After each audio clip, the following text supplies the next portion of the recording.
Zonderkids presents the Jesus Storybook Bible. Every story whispers his name. Written by Sally Lloyd-Jones and read by David Suchet.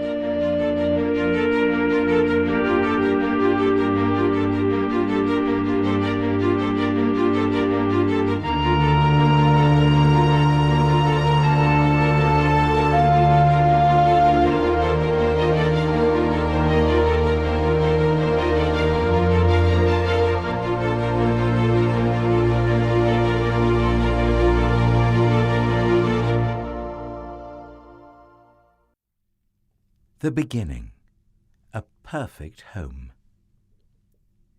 In the beginning, there was nothing. Nothing to hear, nothing to feel, nothing to see. Only emptiness and darkness and nothing but nothing. But God was there, and God had a wonderful plan. "I'll take this emptiness," God said, "and I'll fill it up. Out of the darkness I'm going to make light, and out of nothing I'm going to make everything." Like a mummy bird flutters her wings over her eggs to help her babies hatch, God hovered over the deep, silent darkness. He was making life happen. God spoke, that's all. And whatever he said, it happened. God said, "Hello, light." And light shone into the darkness. God called the light day, and the darkness night. "You're good," God said. And they were.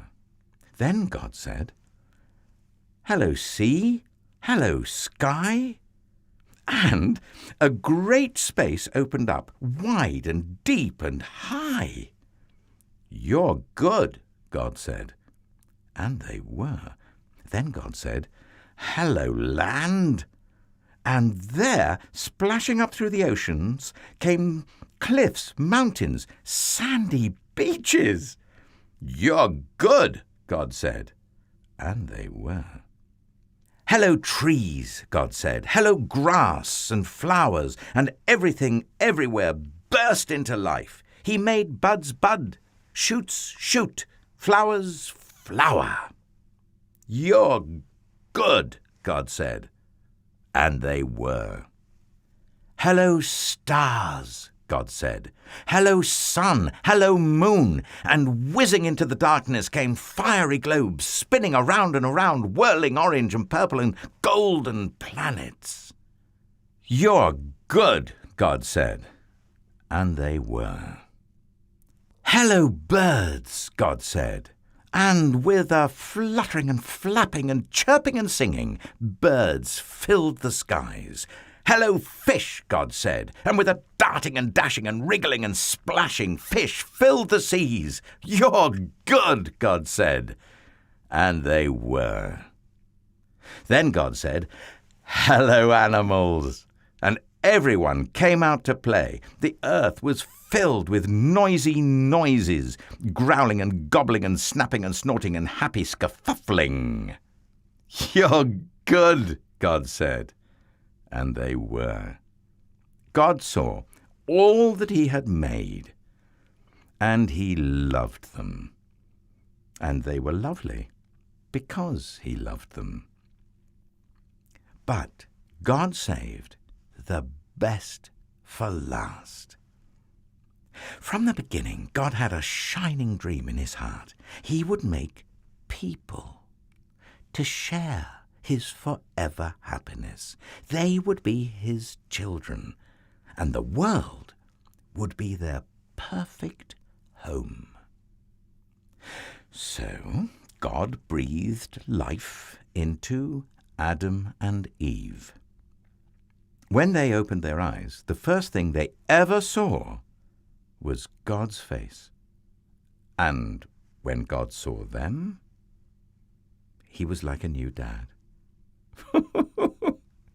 "You look like me," he said. "You're the most beautiful thing I've ever made."